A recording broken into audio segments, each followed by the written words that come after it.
तो आज की क्लास में है प्रश्न 7वां। 7वें में ए दिए, बी दिए, सी दिए, डी दिए, ई दिए, एफ दिए। इनमें से ऑप्शन है ये आपके 11वीं विविध का 7वां है। ठीक है ना, छठा है 7वां ही है। अब आप देखो, एक वाला एंगल बराबर होना चाहिए एफ वाले एंगल के, यानी पहले त्रिभुज का नाम यदि ए से शुरू होता है, सबका ही शुरू हो रहा है, तो दूसरे त्रिभुज का नाम शुरू होना चाहिए एफ से। तो ये हो गया, ये ऑप्शन सी होगा आपका। पहले त्रिभुज का नाम यदि ए से स्टार्ट हुआ है तो अगले का नाम है पहले का ए से, तो एफ से स्टार्ट होना चाहिए। और बाय द वे अगला देखो तो 2 नंबर पे बी आया तो 2 नंबर पे यहाँ ई आना चाहिए 70, तो वो भी देख लेना। हो सकता है ऐसे 2 ऑप्शन हो जिसका एफ से स्टार्ट हो, तो 2 नंबर पे बी है इधर, तो इधर 2 नंबर पे ई देख लेना, ये पता लग जाएगा आपको। ठीक है, नाम से पता होना चाहिए, नाम से ही पता होना चाहिए कि कौन किसके बराबर है। ए डी के बराबर होगा, बी है वो ई के बराबर होगा, सी है वो एफ के बराबर होगा। यदि ऐसा नहीं है तो समझो गलत है, और यदि ऐसा है तो समझो सही है भी। तो इसमें आपका चौथा ऑप्शन है वो सही होगा। ऑप्शन है चौथा है वो आपका सही होगा। ठीक है, अगला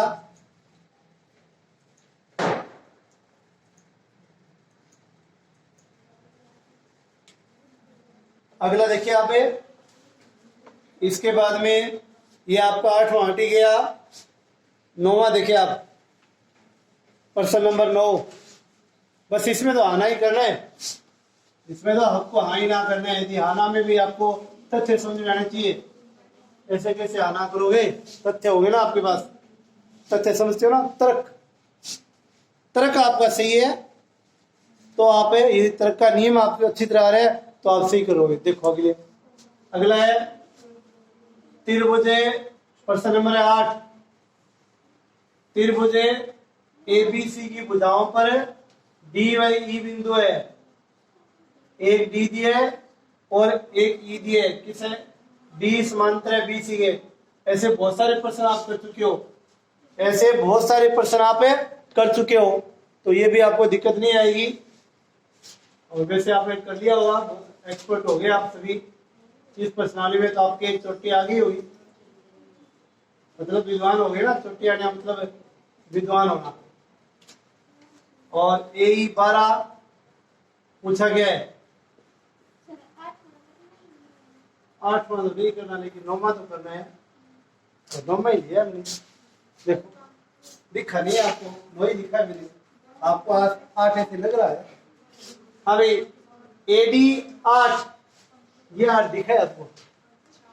एबी 12, पूरी 12 है, कोई बात नहीं। एई 12, एसी बताना है, तो क्या नियम लगेगा, आधारभूत अनुपाती के प्रमेय लगाए। अब तो आधारभूत अनुपाती के प्रमेय से क्या लिखोगे, एडी और एबी इज इक्वल टू एई और एसी। मान लगाओ, एडी का मान 8, एबी का मान 12 और एई का, यस ठीक है। वज्र गुणा करो, वज्र गुणा से 8 एसी बराबर 12 गुणा 12, तो एसी आया 144/8। लग रहा है क्या भाग, लग रहा है, लग रहा है क्या, 8 1 8 लग रहा है,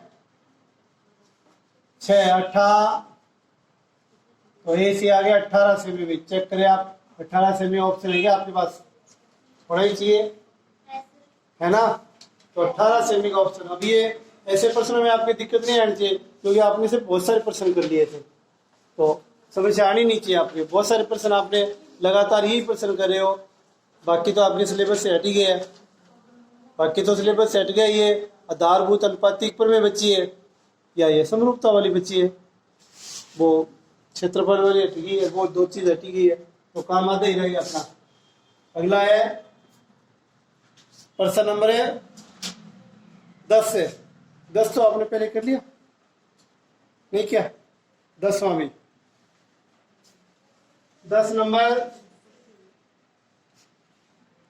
क्या दिया है? 10 नंबर में एक 12 सेमी लंबी छड़ की लंबाई 8 मीटर है और यदि इसी समय मीनार की छाया की लंबाई 40 मीटर, समय वही है, समय वही है, इसका मतलब है त्रिभुज समरूप होंगे। जो दो त्रिभुज आप बनाओगे वो समरूप होंगे, इसका मतलब ये हो गया।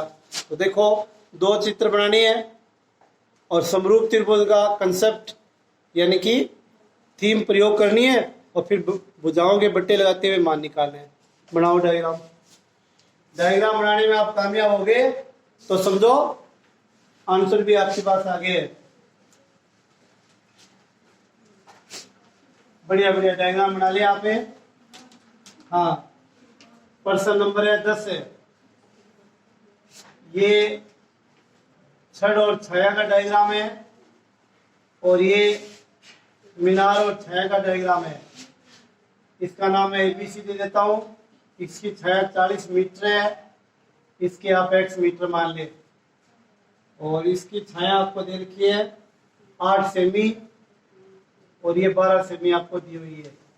अभी हम लिखा देंगे आपको। इसका नाम पी क्यू आर। ये चित्र प्रणाली समरूप है। तो देखो अभी लिख दे, जो जानकारी अपने को दे रखी है प्रश्न में, छड़ की ऊंचाई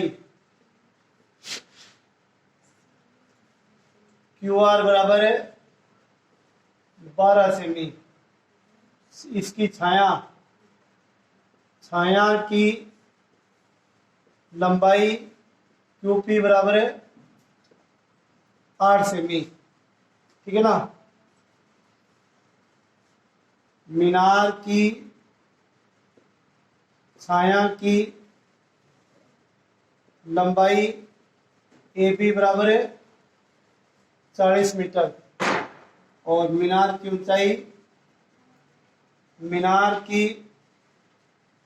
ऊंचाई बी सी बराबर है x मीटर। x मीटर भी। अब वैसे ही त्रिभुजे ए बी सी समरूप है पी क्यू आर के। चौकी लगा के समरूप करने की जरूरत नहीं है। तो ए बी के बट्टे में क्या आएगा? पी क्यू, और बी सी के बट्टे में मान रख दो बस। कोई बात नहीं, फर्क नहीं पड़ेगा। देखो कैसे बताते हैं हम। ए बी कितना है? 40 मीटर और ये x मीटर। ये कितनी है? ए बी बट्टा पी क्यू।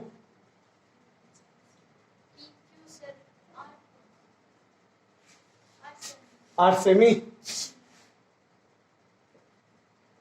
अच्छा, बी सी x मीटर है और ये कितनी सेमी है? 12 सेमी।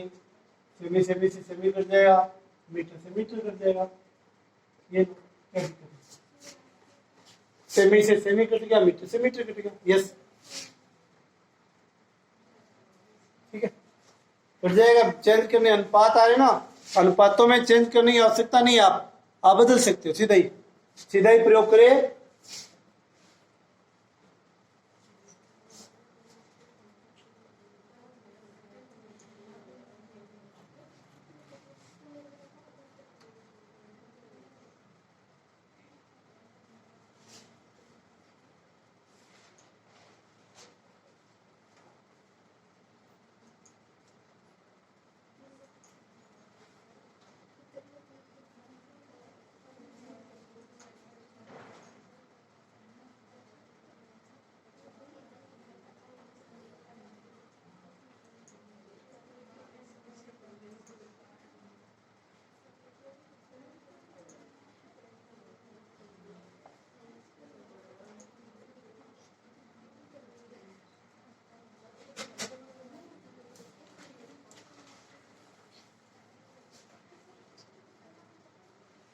अभी अबे बजर गुणा करो,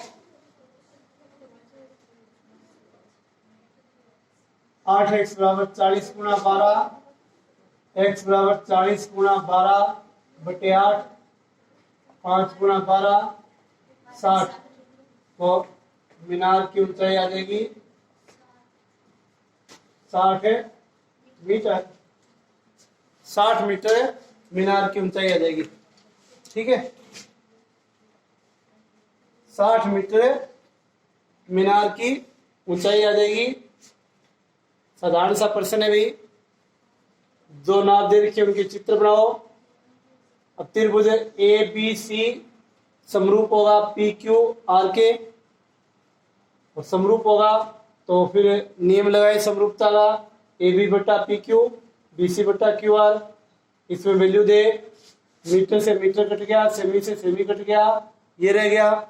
वज्र गुणा करें, 8 का भाग दे, 60 आ जाएगा। मीनार की ऊंचाई है वो 60 मीटर है। भी सेमी मत कर तेरा, 60 सेमी कोई मीनार नहीं होगी।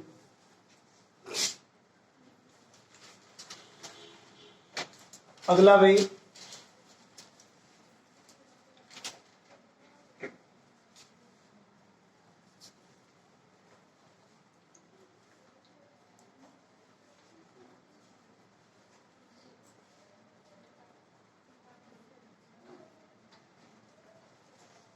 अभी अगला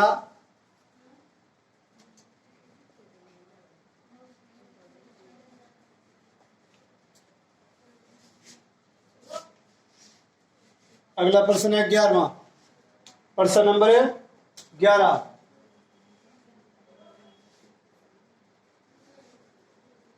नंबर प्रश्न है।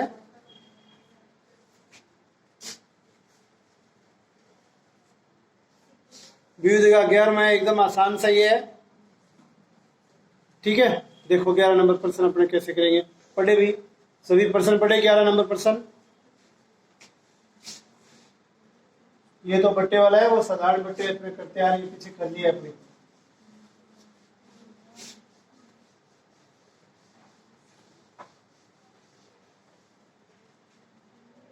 अभी A B over A C बराबर B D over D C ये दिया हुआ है। बी 70 दिया हुआ है, बी 70 सी 50। पहले ये निकाल लो, कितना आएगा 180 में से 2, हाँ 180 माइनस 120, ये आ गया 60। अब बनाए चित्र भी, बढ़िया बढ़िया चित्र बना ले। ए बी सी और ये ए डी, ये 70 दिए, ये 50 दिए, ये 1 और ये 2। अब आप जानते हो, क्या जानते हो? जानते तो बहुत कुछ हो, बताओ ना तो बात अलग है भैया। विद्वान हो, जानते बहुत कुछ हो आप। कैसे? A B over A C बराबर बी डी बराबर बट्टा डी सी हो तो त्रिभुज के एक कोण का समद्वि भाजक कोण की सम्मुख भुजा को कोण बनाने वाली भुजाओं के अनुपात में बांटता है। याद आई? तो चूंकि ए बी बट्टा ए सी बराबर बी डी बट्टा डी सी दिया हुआ है, अतः कौन सी प्रमेय है? 11.4 प्रमेय से या पूरा लिख देना कि कोण का समद्वि भाजक है कोण की सम्मुख भुजा को कोण बनाने वाली भुजाओं के अनुपात में बांटता है। इसलिए ये आप पूरा भी लिख सकते हो, ठीक है ना? तो ये 11.4 प्रमेय से क्या लिख सकते हो? कोण 1 बराबर है कोण 2। अब ये पूरा 60 का है, पूरा कोण 60 का है, तो कितने कितने हो गया? 30 का।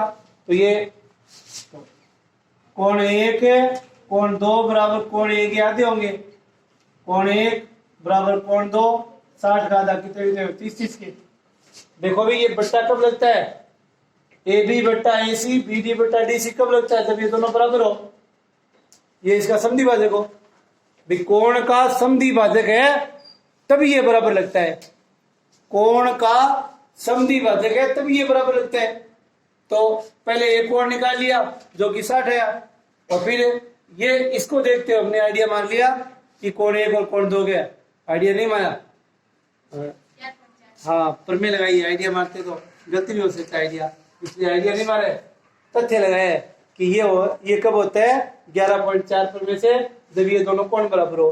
तो 60 के 2 हिस्से क्या होंगे, 60 के 2 हिस्से होंगे 30 और 30 में, 60 के 2 हिस्से 30 और 30।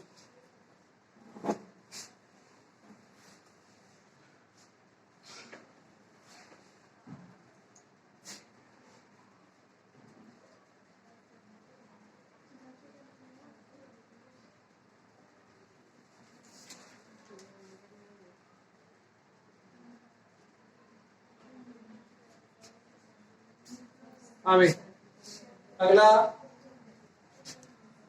अगला भी आपके किए हुए हैं, आपकी जरूरत नहीं है, ठीक है ना, बाकी होगी अपने। अब एग्जाम्पल देखिए भैया, आप एक बढ़िया एग्जाम्पल है, हाँ एग्जाम्पल नंबर 7 है, 11.3 से जस्ट ऊपर है, जहां आपकी 11.3 है उसके ऊपर है एक लिखा हुआ है कि समांतर चतुर्भुज ABCD की भुजा CD के मध्य बिंदु को बड़े प्रश्न बने ना, इसमें बड़े प्रश्न आने की पॉसिबिलिटी है, इसलिए 7वें उदाहरण का नंबर सबसे पहले होगा, क्योंकि वो 6 नंबर प्रश्न हो सकता है, बड़ा भी है अच्छा भी है। बाकी पाइथागोरस वाले प्रश्न हट गए तो बड़ा वहां से आता है, वहां से आएगा नहीं, तो ये ठीक है, आप ये करें, समझिए ना। 11.3 से जस्ट पहले मेरी किताब में उदाहरण नंबर 7 है, और ये पेज नंबर है हमारी किताब में 172 है, आपकी किताब में सोचना 181 नंबर पेज। अभी मैं प्रश्न पढ़ के सुना रहा हूं आपको।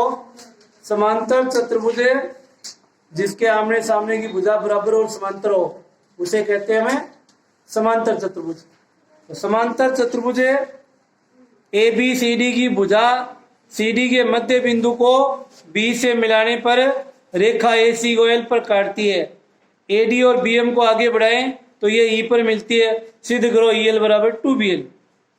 कैसे देखो भी, बड़ा सरल है, डायग्राम बनाए, आप चित्र बनाए। ये क्या कह रहे हैं, ABCD समांतर चतुर्भुज है, अच्छी बात है भाई, तो इसके गुण आपको पता होना चाहिए। समांतर चतुर्भुज के गुण आपको पता होना चाहिए। आमने सामने की भुजा बराबर है और समांतर होती है, यानी AB बराबर होगी DC के और AD बराबर होगी BC के, और ये समांतर भी होगी। अब ये कह रहे हैं इसका मध्य बिंदु M है, इसका मध्य बिंदु M होने का मतलब है CM और MD बराबर होगी भी, राइट। ऊपर देखो सभी, CM और MD बराबर होगी, मध्य बिंदु दिया ना, तो CM किसके बराबर होगी, MD के। ये कह रहे हैं BMB को मिलाएं तो AC को L पर काटती है, कहां काटती है, L पर। L ऊपर दे देता हूं नाम में, L यहां लिख दिया। और AD को आगे बढ़ाएं, AD और BM को आगे बढ़ाए तो ये E पर मिलती है भाई, यहां ये E पर मिल रही है, ये देखो आगे बढ़ा रहा हूं मैं इसको। तो सिद्ध क्या करना है, सिद्ध करो EL बराबर 2BL। रचना में आप कोण लगा दे, रचना में क्या लगाएं, कोण तो लगाना ही है, बढ़िया बढ़िया कोण लगाए आप, चित्रानुसार है कोण अंकित किए, कोण अंकित कर दिया करो, इससे कोण का नाम लेने में आसान हो जाता है, ठीक है ना। एक तो मैं कहूंगी DAC, एक तो मैं कहूँ DAC, तो आप सोचना पड़ेगा आपको कि DAC कौन कौन सा है, और एक मैं कहूँ जी कौन एक है, तो आपको सोचना नहीं पड़ेगा कौन एक, हाँ ये रहा कौन एक। और DAC में आप सोचोगे DAC ऐसा करोगे, फिर पता करोगे, और इसलिए कोण एक कह दिया तो तुरंत डायग्राम देखते ही पता लगेगा कि हाँ ये कोण एक है। तो कैसे, इसे एक है, ये 2 लिखे, कोण ध्यान से लिखे, इसे 3 लिखे, ये 4 लिखे, सब काम में लेंगे 5 लिखे, और ये 6 लिखे। चित्र बना ले आप। अब इसके ऊपर की आप चित्र बना ले बढ़िया बढ़िया। उदाहरण 7 है, अच्छा सवाल है पेपर में आ सकता है, आपके दिमाग में प्रिंट हो जाना चाहिए। दोबारा पढ़ो तो ऐसे लगना चाहिए ये सवाल तो मैंने बहुत अच्छी तरह चाहता है, जाते ही छाप देगा 6 नंबर का आएगा। तो इसलिए आप ध्यानपूर्वक देखिए इसको। उत्पत्ति मैं समझाऊंगा आपको, मैं इस चित्र को कभी हटाऊंगा कभी बनाऊंगा, आपको नहीं हटाने, बना लिया वो बना लिया, क्योंकि हम आपको पार्ट टू पार्ट समझाएंगे ना, तो इसका आधा हिस्सा काटेंगे फिर पूरा बनाएंगे, ऐसे करेंगे हम। आप इसे पूरा बना लिया, इसे आप पूरा बनाए, हम आपको देखो भी कैसे। हाँ अबे हटाऊं, देखो कौन आप बड़े बड़े लगा ले, चित्र बना ले पूरा, कंप्लीटली चित्र बनाए आप पूरा एकदम। लास्ट में हम तथ्य देंगे तो आप कह दोगे अभी सारण युगे से आवाज आ रही है, वीडियो आ रहा है क्या, या ऐसे ही चला रखा है हमने योगेश सारण।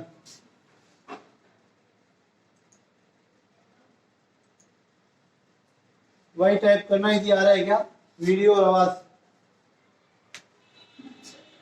योगेश तीनों, आप तीनों चारों वही टाइप कर दो, आ रहा है वीडियो आवाज। आवाज और वीडियो आ रहे तो आप वही टाइप कर दे। नहीं आ रहा, क्या नहीं आ रहा, आवाज नहीं आ रही, वीडियो नहीं आ रहा।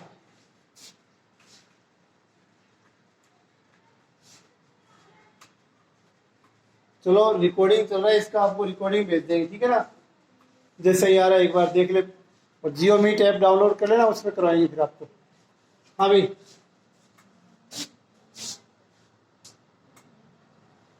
ये अब मैं इसका हिस्सा हटा रहा हूं, देखो देखो भाई, ये 2 त्रिभुज सर्वाक्षम कराऊंगा मैं आपको। कौन सा, ये वाले कोण 2 बराबर कोण 3 के शीर्षाभिमुख, 1 बराबर 2 इच्छा ये एकांतर, जड़ बना ना ये समांतर है, और CM बराबर DM है, CM बराबर DM, M है CD का मध्य बिंदु दिया हुआ है, तो सर्वाक्षम होंगे, और सर्वाक्षम होने से ये जो D भुजा है वो BC के बराबर होगी। ये जो BC और DE को पहले बराबर करना पड़ेगा आपको। कान खोल के सुन ले, वैसे कान खुले हुए अच्छे से, एक कान खोले, दोनों कान खोलोगे तो इधर से सुनो, इधर बंद, एक को ऐसे बंद रखे ताकि अंदर घुसे रहे। हाँ ऐसे, कैसे कि D बराबर करेंगे BC को, पहले सर्वाक्षम करते हुए, तो 2 बराबर 3 के, 1 बराबर 6 के, 2 कोण बराबर, और CM बराबर MD, M मध्य बिंदु है, तो AS नियम से सर्वाक्षम हो गए। कौन से त्रिभुज, ये वाले नाम लिख देंगे, जिससे BC बराबर होगा D के, बस फिर उत्तर समझो हो गया। तो देखो आप कैसे करें, देखो त्रिभुजे DME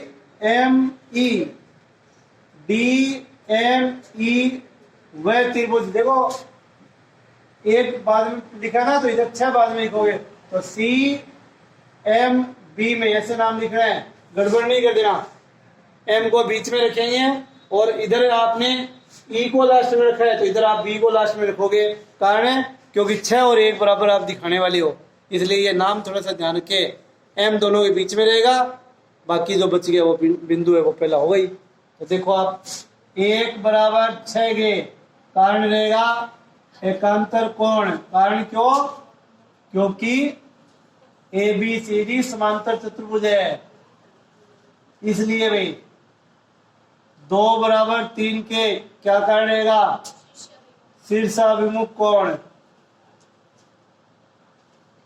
और CM बराबर DM दिया हुआ है, मध्य बिंदु दिया ना, इसलिए AS नियम, बीच का भुजा नहीं की हमने, इसलिए SAS नियम नहीं, AS नियम से त्रिभुज DME सर्वाक्षम हो गया CMB के और CPCT से। CPCT क्या होती है, सर्वाक्षम त्रिभुजों के संगत भाग बराबर होंगे, सर्वाक्षम त्रिभुजों के संगत भाग बराबर होंगे, ठीक है ना। Corresponding part congruent triangle, corresponding parts congruent triangle Hindi में नहीं अंग्रेजी में, हिंदी में तो बता ही दिया आपको।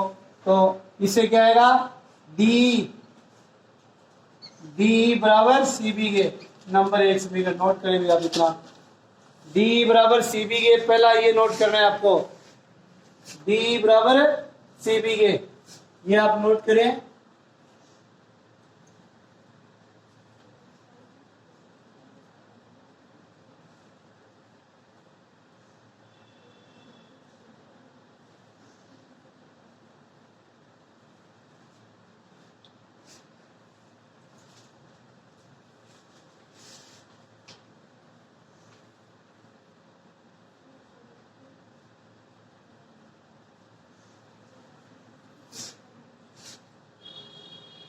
ठीक है भाई,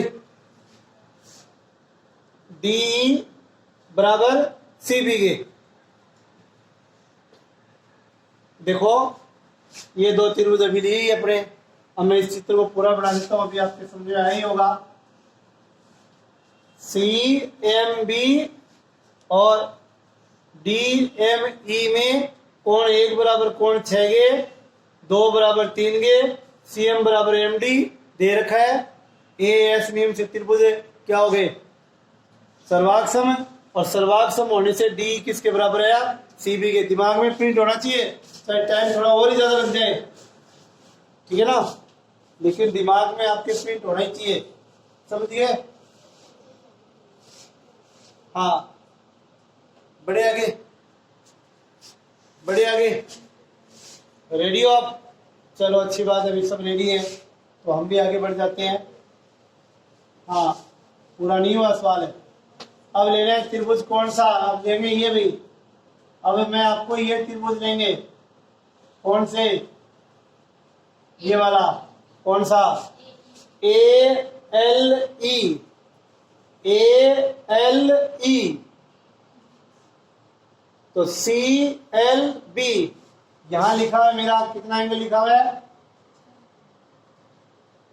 कितना कोण लिखा हुआ है चित्र में, पहले कितना लिखा, 4, और यहाँ लिखा है 5। तो त्रिभुज ले रहे हैं, त्रिभुज ए एल ई, वह त्रिभुज एल बीच में रखना है, सी एल बी, ध्यान रहे 1 बराबर 6 होगा तो 1 पे खत्म किया ना ई पर, तो बी पर खत्म करोगे नाम, ध्यान नाम में गड़बड़ नहीं करना वरना फंस जाओगे आप। देखो बुझाओगे, बट्टे कब लगते हैं, जब अब बट्टे लगेंगे समरूपता में और फिर नाम सही होगा तो उत्तर भी सही आएगा, वरना मिलाते रहोगे, काटाबाटी करोगे ऊपर, तो देखते हैं मैं पता चल जाए कि आप गलत कर रहे हो, धक्के से मिला रहे हो, उत्तर तो आपका आ ही जाए, क्योंकि नाम आपने गलत लिख रखे, फिर कोई डी करेगा, कोई ईगो ऐसे करेगा, तो वो कॉपी में नेगेटिव प्रभाव जाएगा आपका। इसलिए आप समझे प्रसंगों की, ठीक हाँ हमें ऐसे लेना है कि हाँ ए से स्टार्ट किया, एल और ई, इसी प्रकार आगे देखो आप। तो कोण 4 बराबर कोण 5 के क्या कारण है, शीर्षाभिमुख है, शीर्षाभिमुख है।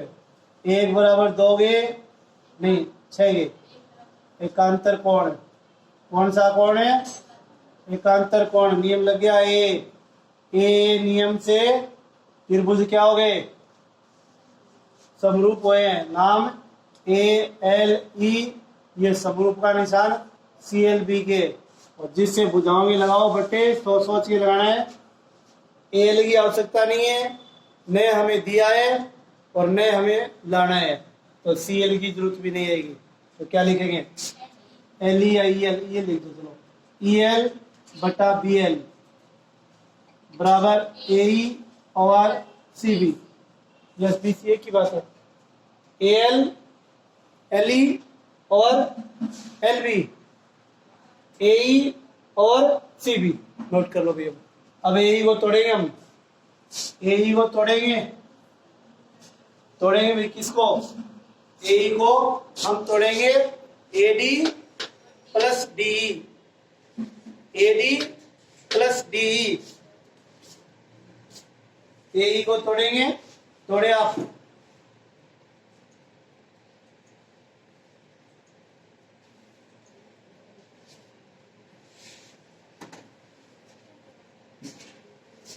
हाँ तो देखो ए को तोड़ो, किसमें तोड़ेंगे? हाँ, EL BL, ए को तोड़ो, AD प्लस DE बटे CB। ए को तोड़ लिया, चित्र में दिख रहा ना, ए को तोड़े AD प्लस DE, यहाँ ए को तोड़े AD प्लस DE में तोड़ दिया, ठीक है। उत्तर आना चाहिए EL बराबर 2BL, ये AE, ये CB, ये AE, ये CB सब जाने चाहिए, लाइन टू लाइन सब जाने चाहिए। अब सोचना आपका काम है कि आप इसको जल्दी में हो, तो थोड़ा सा विचार करके कि ठीक है भाई AE नहीं लाना, चित्र की तरफ देखोगे जी AE कैसे हटेगा, AE तो लाना नहीं है, तो फिर चित्र को गौर से देखा कि क्या AD प्लस DE कर दे, DE का मान BC कर दे, AD का मान BC कर दे, तो BC गया, BC गया तो उत्तर आया, जाते ही उत्तर आएगा। तो तोड़ू मैं इसको, तोड़ दिया। आप AD की जगह BC लिख दो, पूछो भी क्यों? हाँ, ABCD समांतर चतुर्भुज है, इसलिए AD बराबर होगा BC के, नंबर 1। अगला D, समीकरण नंबर 1 में देखो D किसके बराबर है? D बराबर है CB के, समीकरण नंबर 1 में। तो CB प्लस CB बटा CB, 2 CB हो गए, 1 CB डिवाइड में हो गया, CB गया, लगाओ। समझ में आ रही है? हाई लेवल की बात है, ऊपर से जा रही है, बैठे हो? चलो ठीक है भाई, अच्छी बात है भाई। इसके बाद की लाइन में लिखता हूं, यहाँ ऊपर लिख रहा हूं भाई EL बटा BL, CB प्लस CB बटा CB। कारण है क्योंकि AD है वो BC के बराबर है और D है वो भी BC के बराबर है। एक समीकरण 1 में लिखा है और एक हम जानते हैं, कुछ तो हम भी जानते हैं ना, थोड़ा बहुत तो जानते ही है, ऐसी बात थोड़ी है, कोई गणित का नॉलेज अपने नील थोड़ी है, तो कुछ तो आप अपना भी दिमाग लगाएं कि हाँ समांतर चतुर्भुज है तो उसके आमने सामने की भुजा बराबर होती है। समांतर चतुर्भुज है इसलिए उसके आमने सामने की भुजा क्या होती है? बराबर होती है। तो ये इसके उपरांत आएगा EL बटे BL बराबर 2BC और BC, काटो